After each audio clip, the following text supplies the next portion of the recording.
We've already seen countries from Vietnam, India, Niger, we've seen right through the Philippines, people out on the streets, people protesting because they cannot afford basic staple food. A number of people died in the protest in Haiti, for example. Today we have an unbalanced situation, a very unbalanced situation between people having too much to eat, eating too much, and many people that do not have enough to eat and that do not even eat the right things in a way. So it's to help the world finding this right balance.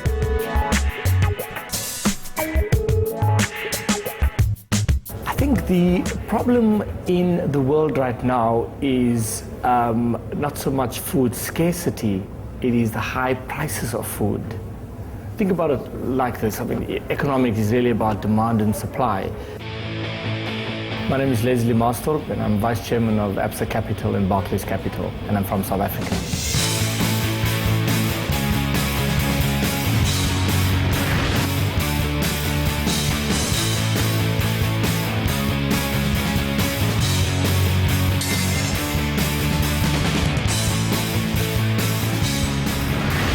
So the first main reason for the food crisis is that over time there's been a dramatic increase in demand. Not just China, India and other large developing countries. China has grown phenomenally.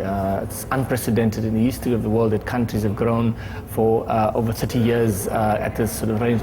That increase in demand leads to changes in consumption patterns. So at a very basic level, more meat is consumed, more fish is consumed, more vegetables is consumed.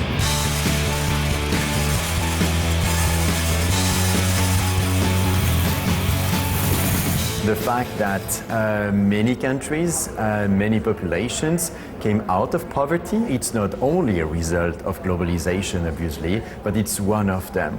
And the fact that people eat more, can eat more, is a good thing as well. And I'm not sure that we are prepared as well, knowing what kind of food those people would need, where it would come from, what kind of supply chain that would mean.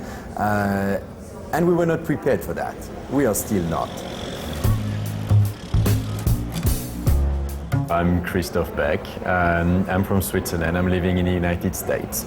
I've been working for Nestlé, the world food company, until I moved to Ecolab. We're leading in food safety and infection control products.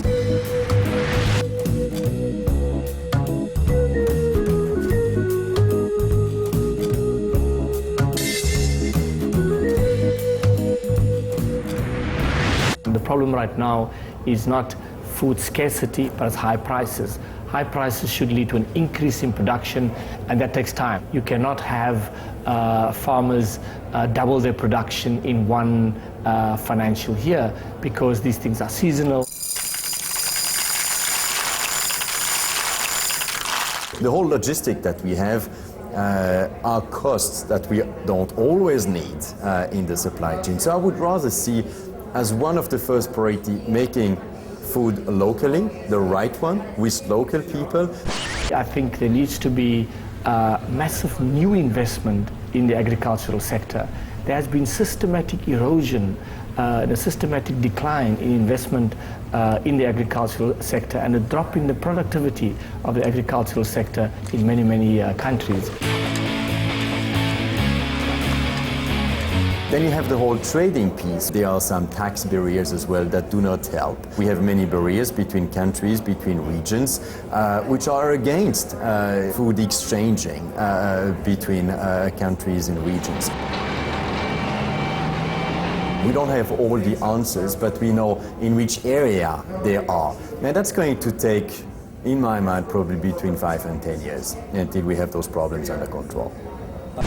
So governments throughout Africa needs to make a concerted effort to provide extension services and support, agricultural support to small farmers and to give the peasant farming a sort of lifeline and to be a catalyst for a further growth in productivity of the sector.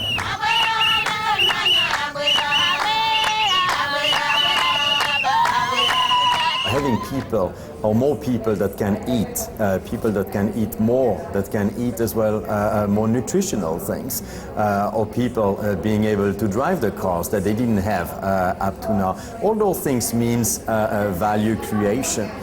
The good thing is that the whole globalization concept is not about sharing the existing pie in a different way. It's about making the pie way bigger. So it's really win-win.